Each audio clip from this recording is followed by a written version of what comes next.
ça. Bonjour à tous, bienvenue au nouveau numéro de l'AJT TV de Télé et Cyclette. Nous allons dans un premier temps aborder plusieurs sujets, notamment on a réussi à infiltrer le conseil municipal d'une commune dont on va taire le nom, mais les villageois reconnaîtront bien évidemment leurs élus. Nous vous invitons donc à travers ces images à contempler les élus en pleine action.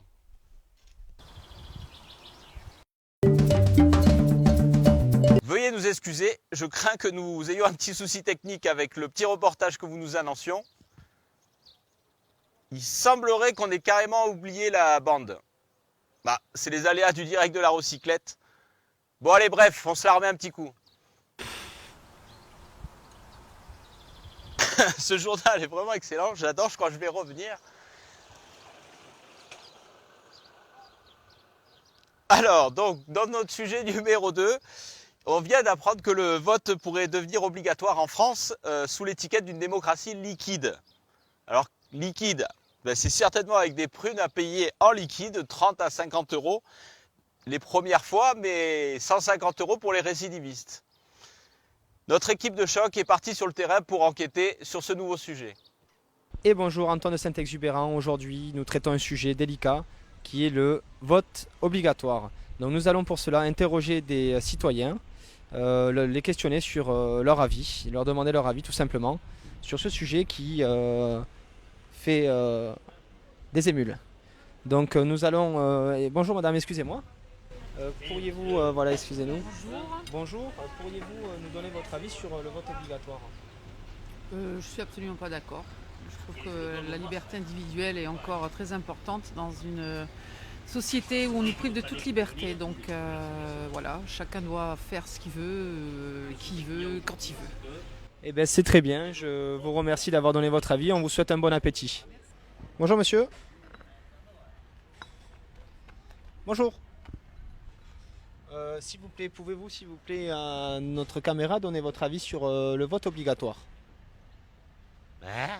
C'est pas mal, ça peut faire bouger les gens le dimanche. Ça peut faire bouger les gens dimanche, oui, c'est vrai, oui, surtout ça peut les obliger à bouger le dimanche. Ouais, il faut sortir, il fait beau. Aller à la mairie voir ce qui se passe. Non, moi je trouve ça vraiment... Enfin, ça montre en fait que la démocratie a un gros problème. On n'a plus le choix de voter alors que ça devrait être un devoir naturel, spontané, puisqu'on est censé se sentir faire partie de cette démocratie. Et apparemment, s'il y a des gens qui votent pas, c'est qu'ils se sentent pas forcément représentés par les gens qui devraient pourtant les représenter. Et ouais, je pense que ça peut être ça. Moi, je suis pour le vote à la base, mais je veux aussi être représentée correctement. Et voilà. Tout à fait. Donc vous pensez que en étant obligé, c'est pas cela qui va faire changer le... C'est hypocrite. Mon avis du vote obligatoire. Ah, vous voulez une petite pièce ? Je comprends, je comprends. Voilà, monsieur. Le vote pour les élections Tout à fait, oui. politiques, j'y serais assez favorable. Pourquoi ne vont-ils pas voter, justement ? Pourquoi ne pas chercher à savoir et comprendre ce taux d'abstention qui est énorme, là, actuellement, plutôt que d'essayer d'obliger les gens, justement, à aller voter ? Bah, écoutez, il y a deux choses. Premièrement, est-ce que sur le plan de la formation, de l'éducation en tant que citoyen à l'école, puis ensuite à travers les médias, est-ce qu'il y a vraiment une incitation majeure pour aller voter ? Donc, ça mérite réflexion. Deuxièmement, le personnel politique, j'en fais partie, je suis modeste conseiller municipal, mais bon, le personnel politique propose-t-il toujours une offre séduisante, ou en tout cas intéressante pour tout le monde ? Quel que soit le choix que l'on fait, ça mérite de se poser la question. La verbalisation, est-ce que, là déjà on anticipe sur une éventuelle sanction si on ne va pas voter ? Ce qui est un autre problème, ce n'était pas la question de départ. La question de départ, me semble-t-il, c'était le vote est-il obligatoire ? Bon, est-ce qu'il faut y inciter par l'éducation ou est-ce qu'il faut y inciter par la contrainte ? Je suis quand même beaucoup plus favorable à l'idée de inciter par l'éducation. Cela vous suffit ? Donc... que pensez-vous du vote obligatoire ? Car vous savez que très prochainement, tout citoyen sera obligé d'aller voter. Ça vous fait rire. Sachez que si jamais vous n'allez pas voter, vous serez réprimandé. Une amende vous sera envoyée, monsieur, oui, tout à fait. Et on l'a envoyé à qui ? Au Sopi ? Merci à notre équipe de choc sur le terrain, toujours aussi excellent. Mais ce qu'on peut dire pour résumer, c'est qu'entre les législatives, les municipales, les cantonales et le reste de toutes les élections de notre pays, l'État va vraiment se faire un maximum de ronds. Par la suite, nous allons aborder la Catalogne, le centre du monde, puisque nous y sommes. Les Catalans peuvent être réellement fiers d'eux puisqu'ils sont des gens uniques. Vous allez en juger par vous-même au travers du reportage qui suit avec le professeur Xavi Ryder. Oui, je suis donc avec le professeur et historien du tout Xavi Ryder. Bonjour Xavi. Pardon, bonjour, Oui, c'est vrai que la table est tout de même assez appétissante. Oui, j'avoue. En quoi les Catalans sont si uniques?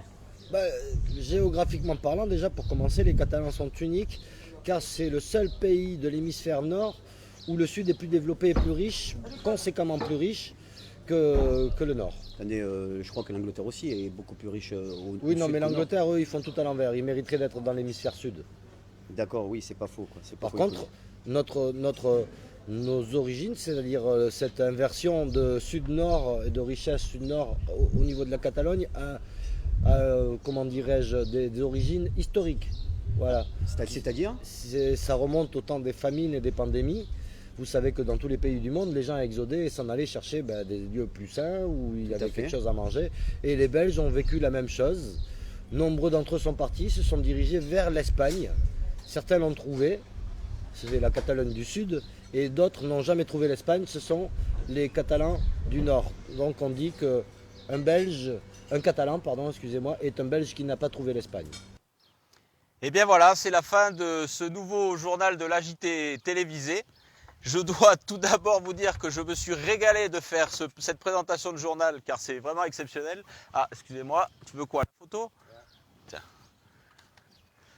Ce fut un réel plaisir de partager ce moment-là avec toute l'équipe. J'espère que le président généralissime de Télé Recyclette me réinvitera parce que j'ai passé un super moment. Il manquait juste une petite bière pour me voir me rafraîchir, mais ça c'est les aléas de l'organisation. Je vous remercie en tout cas tous pour votre écoute et je vous dis au prochain numéro. Merci et au revoir.